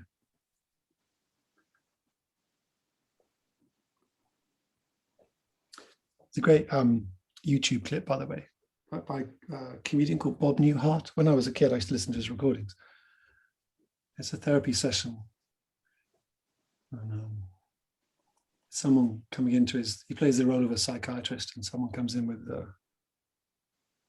I think it's hand washing or something, but it's quite funny. Look it up, Bob Newhart therapy sketch. Don't not now, but afterwards. That's where I got that idea from just then. Okay. So who's brave enough to give me a few words? When I look you in the eye, or try to look in the eye, and say, just stop it. Come on, what's the problem? Just stop it. Okay. What came to mind? What was that like to be told, just stop it? What's that feel like inside? A relief. Release? Oh, sorry, release A or relief. Relief, yes. Relief. Brilliant. Okay, good. Relief, that's what we're looking for, yeah. Stop it. It's probably been given permission to do so. You can finally do that in some way. That's Also empowering. Empowering, yeah. Okay, good. Yeah. Relief, empowering. That's great. Anybody else? Butterflies. Butterflies. Okay, right. Good. Butterflies. Made it seem like it was easier to just stop it. Mm-hmm. Yeah. Good. Relief, empowering, easier. Butterflies. I the opposite. Oh, Rachel. So again, I Rachel. had the opposite. I had a momentary fleeting sense of I had a sense of panic. Panic. Okay, yeah, great. Panic. Okay, good. I don't mean good panicking, but I mean good that you've identified that. That's okay. Headache. Headache. Who's that? Sorry, I can't see. Headache, I think Siri said. Oh, Sue. What did you say, Siri? Sorry. Headache. Headache. Headache. Oh, okay, headache. All right. It's on now, it's all right. Again, if that was a client, I'd be drilling into the headache. I'd be drilling into the panic. Okay, a couple more people willing to be brave enough to say. Anybody else? I got why not? Why not? Yeah, great. Okay, good. Excellent. I had like some questions going through my mind as well. Okay, what sort of questions, yes? Well, mine was, I wanted to stop picking like my lips because I do it quite a lot. Yep. And one of the questions was, do I need to drink more water? Like, just like little questions, like what if I just stop picking my lips? Is it because I've been drinking enough water, or is it because I can just stop? Like, just have little... Okay, little questions, all right, so good. Okay, fab. The idea I want to show you with that is it can be really, really, really simple. If you can focus on an idea for just long enough for the internal chatter to stop and quiet down and just have that idea really just laser focused, it can be that simple, right? But also, if there's fear, there's worry around it, it will bring up resistance as well. And that'll show you what you need to do to help the person be able to move on. So butterflies could be excited, it could be nerves, could be both, could be, I didn't ask what it was, but sometimes people say butterflies, you know, anticipation, excitement is very similar to nerves sometimes, right? Panic is obviously, there's a fear thing there, but panic is good. In a therapy session, panic is good. Okay, great, that panicky feeling, right, stay with it. I'm going to do it right now, by the way, but tell me about that panicky feeling. And that's what we do in the session, all right? That's why very often with a client, I'll try and do something positive first of all, not because I think it will necessarily work straight away, but because it'll push the resistance to the surface. Yeah. If you can do that and that resistance goes to the surface, then you've got the little, the meaty bit you can do some work with. That's the gap in the middle. All right. So your piece of paper, right? Let's say on this side you wrote down the thing you want to stop. Being told you can just stop. Those words will go in the middle, whatever that was. If it's positive, great. If it was negative, put those down as well. That's okay. Right. And then as a result of that, there's going to be something over here which means that. Right. I want to stop doing this. I can stop doing it. That feels a relief, empowering, those things. That means I can now whatever. Okay. But if it's a fear one, we need to drop down a level. Okay, just dig a little bit deeper into it. That makes sense what I'm saying, everyone? We got that. Now, I don't do this with a piece of paper with everybody. You can do it. It's quite, because sometimes when you're working with people, it's nice to have a prop, especially when you first start. Right? When I first started, I had so many forms and bits of paper and props to say we had something to do. Anything to avoid having to talk to the client for an hour. It was a scary thing to do. Okay, right? But this is what's going on in my head. When I'm chatting with a client, I'm thinking, what is it they're telling me they want to change here? And I quite often say to them, well, that sounds like a nice idea. Why not just stop? What's stopping you from just stopping? All right. And then we'll get a nice little story. Okay. So if it's a solution-focused session, we won't need to dig into it too much. We have some good reasons, then we can just focus on it just exactly like we did with yourself there. Just stop, okay? Just do this, whatever. But if there's more emotional stuff involved, then we might have to switch over to the analytical side and dig around and deal with some of that. And then maybe we come back again. All right. So the gap in the middle. Being able to just stop, empowering, relief. What's the third thing? I forgot the third thing someone said there. Third positive one. There was no butterflies, what Jess said. Panic is what Rachel said. Easy. Easy, that's it. Yeah, easy. Great. Brilliant. Thanks. Yeah. So easy, I forgot it. Okay. So think about those words now. What will that give you? Being able to stop. Relief, easy, empowering. Think about what that will give you. What will it help you to feel? Okay. And everyone had a negative one. Think about what kind of feeling that was. Panic, because think about what the fear was. See if you can write that down for a moment. Right? What was the being able to just stop? Relief. That means I can think about how different that can make you feel. And the panicky bit, or any kind of resistance to it, think about what that was, what the negative was. All right. Again, this is what I'm doing with the client all the time in my head. Everything they say, trying to figure this out.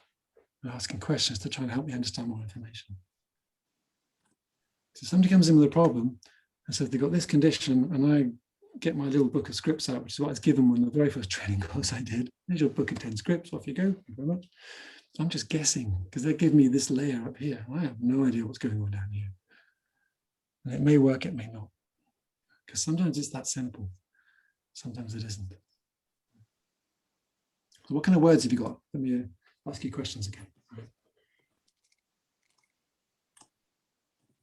It's a relief, it's empowering, it's easy because, and then if I can just stop, then I can feel what? What can you feel?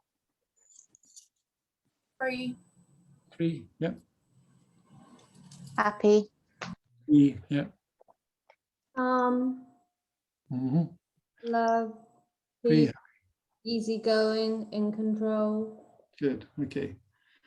Free, happy, love, easygoing, in control, all those kind of things. That's good. Great. And on the negative side, the fear side, panic. Rachel, would you mind just But the panic thing, because it's making you feel, the idea of just stopping was making you feel. What was that, sorry? When we said about you can just stop, it's like create a panic. What were you afraid of there? Just very simply. Being dirty. Being what, sorry? Being dirty. Being dirty. Yes. Okay. Not clean. Not clean. Okay. Okay. All right. I need to ask. I need to ask questions to understand that more. But okay, that means something to you. Yes. Yes. Okay. All right. Great. Good. But being dirty, that will make you feel something about yourself.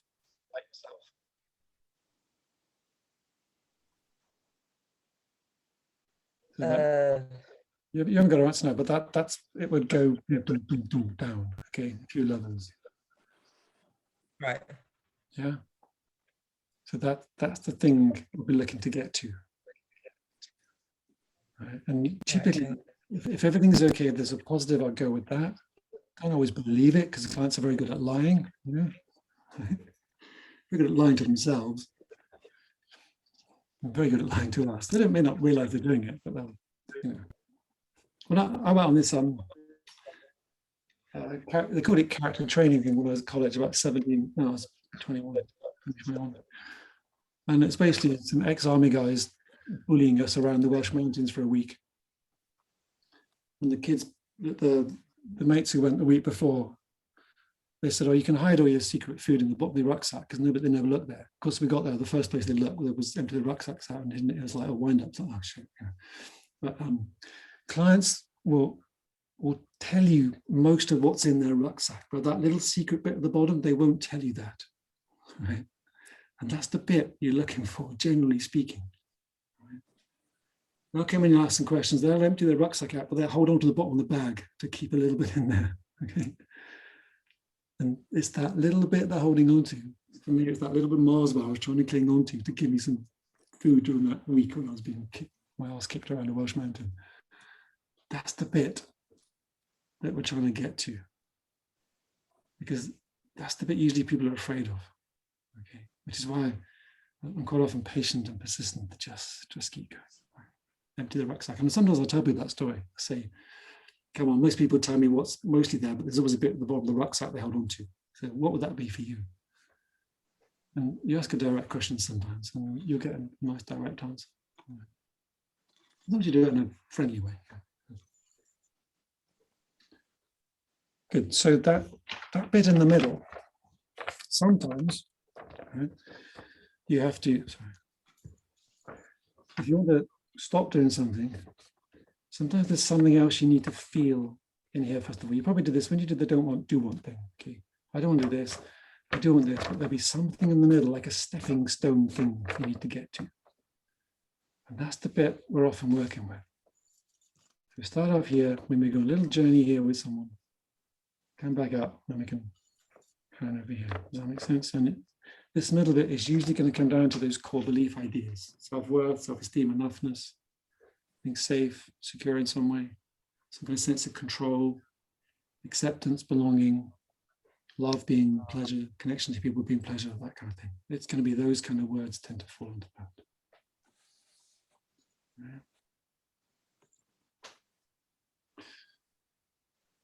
So those of you who are ready to stop that thing now, you can just stop. All right. Just stop. It's fine.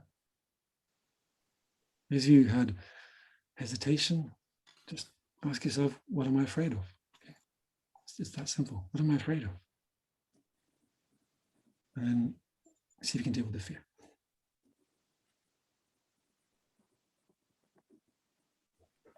Good. How are we all doing? You all okay? Excellent. Any questions on that from there's so much in that little thing. I just wanted to illustrate it for you to show you that the whole therapy thing is a simple exercise, really. Any good questions on that? Would you ever suggest to, instead of stopping it completely, just reduce how much you do it? Yeah, sure. I mean, I did that for the purposes of the exercise, but if somebody was drinking too much and they thought it was too much, they want to cut down, I might help them cut down a bit. Smoking, I might help them cut down if they wanted to, for example.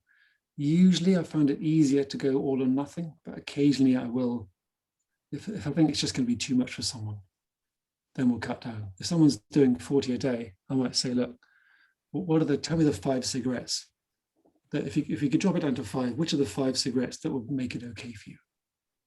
And if we could get someone from 40 a day down to 5 a day, for example, that's a big win. You know, and then maybe they do that for a while, and then I'll say, come back in a month or 2 months, we'll get rid of those last 5 for you. But just hold on to those for a moment. Yeah. And the same with the drinking. If somebody doesn't want to knock it on the head completely, I might say, what would be a more acceptable way for you to drink, or acceptable level of drinking? If they're drinking half a bottle a night or a bottle every night, what would you like to do? And I try and get some days where they don't drink. Okay. Because one of the problems with a habit like that is it can be you have one drink and then it makes you want another one. All right. Andrew, how do you establish with the client whether it's a habit, addiction, or behaviour? I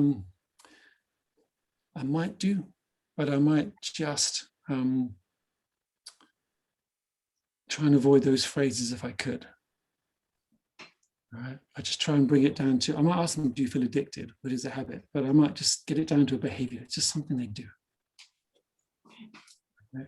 So I remember a guy came to see me once who would drink 2 bottles of wine in the morning before breakfast, because then he felt ready to face the day. Right? That's very different than someone who's drinking half a bottle of wine in the evening to relax after a hard day's work. The first one is quite an extreme one. I had to get the help of a psychiatrist to use some medication to help that out, just to literally physically stop him drinking. It was a tricky thing to deal with. Andrew, with addiction, do you find that you usually go for a certain method, like say the forked path, or separating the behaviour from themselves, you know, when they have it like as a prop? What is there one that you usually go for or not? The forked path thing works really well. You can do this, you can keep doing this and continue on. We can do this way. So I'll nearly always throw that one in. But again, it depends. Sorry, my common answer is always going to be, it depends, because it depends on the situation.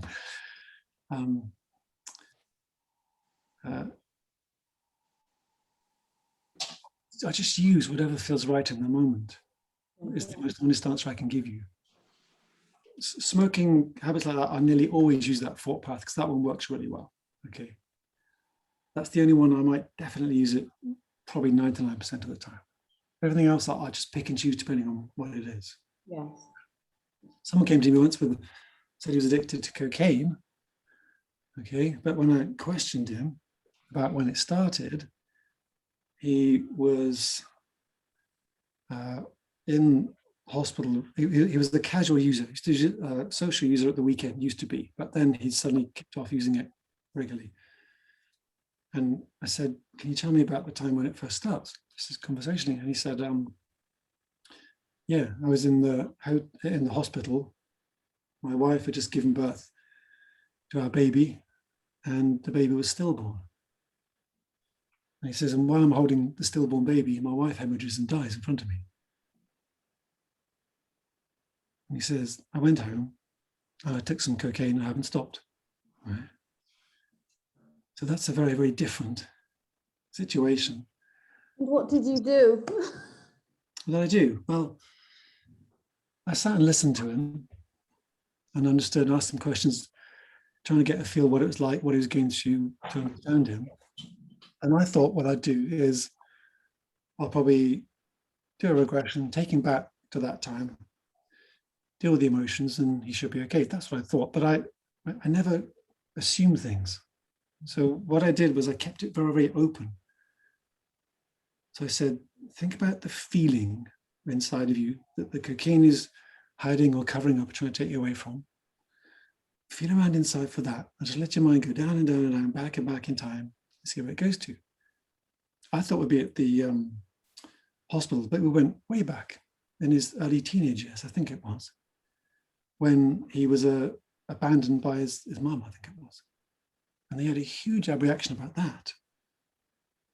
And then we went to hospital to see, and he says, and I feel abandoned again. Okay. So there was a double layer. Right? If I had just dealt with the hospital thing, it was okay, but it just, I don't know, it just wasn't a big enough emotional reaction for what he'd been through. We went to the 15, 16-year-old one. That was a huge reaction. Okay. And he came out the session, opened his eyes and said, thank you. I'm going to make one more phone call to my dealer, then I'm done. And the phone call was to say, I'm done, leave me alone. That was it. So that was it, one session. Wow. And he was doing a lot. 60 quid a day's, gram of coke a day, whatever it was. So you can never quite assume. So we could have done suggestion therapy and split path and that, and it wouldn't have touched it really. You just probe that a little bit deeper, and then you can make that deeper connection. So, what did you say? Go back to that feeling. Same thing I always say, really. If you watch the videos of me, I'm so boring. I'm really, really, really boring. Okay, I'm so repetitive. Let's just think about the feeling. Focus on the feeling. Feel around for it, whatever. Let your mind dig a little deeper into it for you. And let your mind just, let that feeling just take you down and down, back and back in time. See where it takes you to, wherever that may be. Indoors, outdoors, yeah, whatever. Just take your time. And when you're ready, just let me know the first thing that comes to mind. So that's the way to do it. Okay. Fiona's a bit different. You know, Fiona who did the demo for you last week, she's a bit like 3, 2, 1, come on, tell me, hurry up. Wait, I love Fiona, by the way. Brilliant. I'm just a bit more like, yeah, just take it back. Ease off. Take your time. Let your mind go there. See where it is. Yeah, whatever. Yeah, you want to tell me, no worries. But I find that I get people deeper and more information comes out when I just ease off and take the time. Just what I've learned to do. So. Thank you. Good. No, you're welcome. It's okay. I'm aware it's about 9 o'clock. You guys have probably had a really long day. And, any final questions before we let you go? I've got one more. Sure. I've noticed in a lot of your videos, you never actually write anything down. Is that just something that you've sort of learned throughout the years? Just pick up keywords and remember, you don't need to write down? Well, good question. What I used to do was I'd write everything down.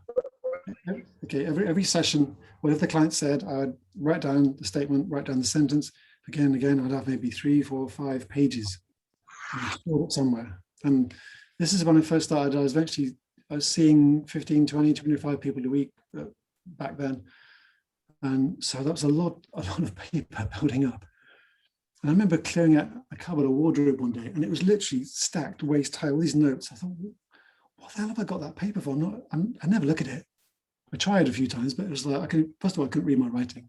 Secondly, it was like, well, that's last week. Let's just see what happens this week. So I realized that I didn't actually need all that paperwork. So I just stopped writing things down. And what I realized is the moment I stopped writing, I could give so much more attention to the client. I could listen and focus much, much better. Okay. However, I do often write down just a few key words if I think it's important. If it's getting complicated, I'm trying to remember a lot, I might just write down a few little buzzwords. And how I usually tend to do it is, I'll just draw it out for you. Oops. It'll be like a U shape on the piece of paper I've got. So they'll tell me some negative stuff here, whatever it is. And as I ask questions, there'll be more words will come out, and we'll get down to the point where I think, okay, I've got enough information now. And then, as you start going back at the other side, I might make a note of some of the positive words as they start to come out. So I've got a little reference of it, more so I can email it to them later if they want it. Right? So most notes from a session tend to be just one page. I think I've got a few here. Here's an example of what I did for a client the other day. I can't barely read that, but it's just two columns. Flat, alone, busy, something. Opportunity, challenge, something, sharing, whatever. It meant to me something at the time. It meant I could just use those words as reminders when I'm reinforcing ideas at the end of the session. That's one. This is another one, slightly more complicated. So just a few more scribbly words. Usually two columns, just so I can keep a track. I tend to do it more with Zoom. It helps me concentrate. When someone's in front of you, you've got to concentrate. Zoom, it's easy to go. So I find that having a bit of paper helps me really focus. But you want to focus on the keywords, the buzzwords that mean something to a client, and that's part of the skill. Yeah. At the moment, you've got so much to learn. It's really hard to learn the tiny details. So it'll take you time. Once this stuff becomes second nature for you, you can then start to get the fine details. So just do what you can for now. You're doing great. So. Can I ask one more question, please? Oh, yeah. Okay. I was asking around in work for case studies, that we're going to have to do. And there's one that sounds really complicated, and I just wondered if it's something you think hypnotherapy might help with. And it's my friend's daughter who's 17 and she's diagnosed with Crohn's disease. And I was thinking, is there anything you think hypnotherapy could work with, or would I have best telling her no? Yeah, I've worked with a few Crohn's patients. Okay, you can't offer to cure it. That would be outside of our bounds and everything. But you can offer to say, look, I see what I can do to ease the symptoms for you. Okay. Right?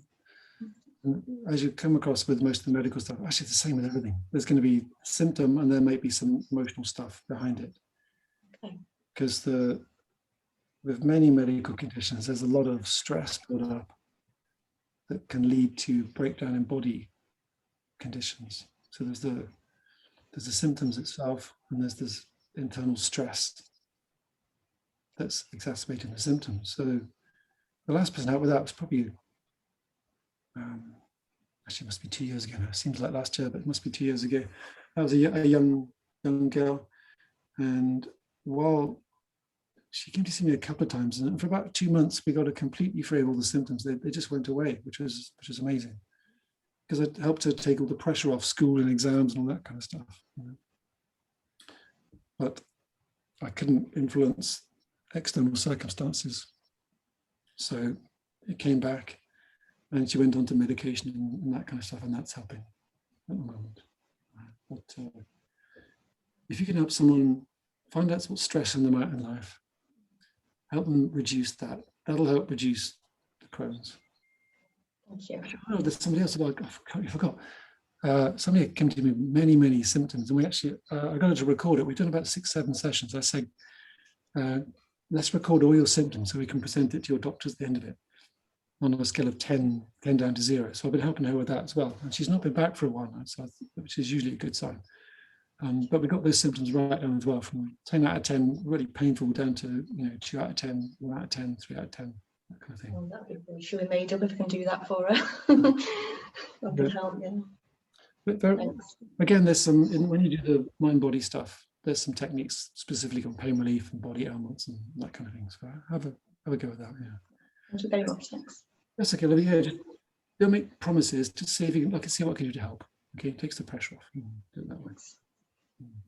Good. Cool.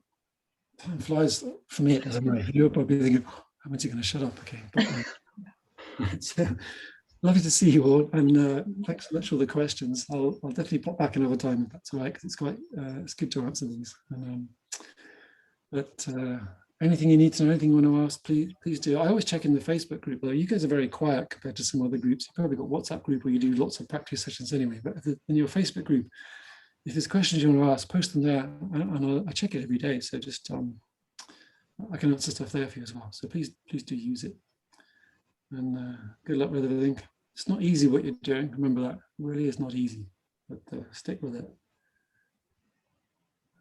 Because it's, well, it means you can go to bed tonight bed of a night time and think, well, whatever else is screwed up in your life, at least you did something good when you helped someone.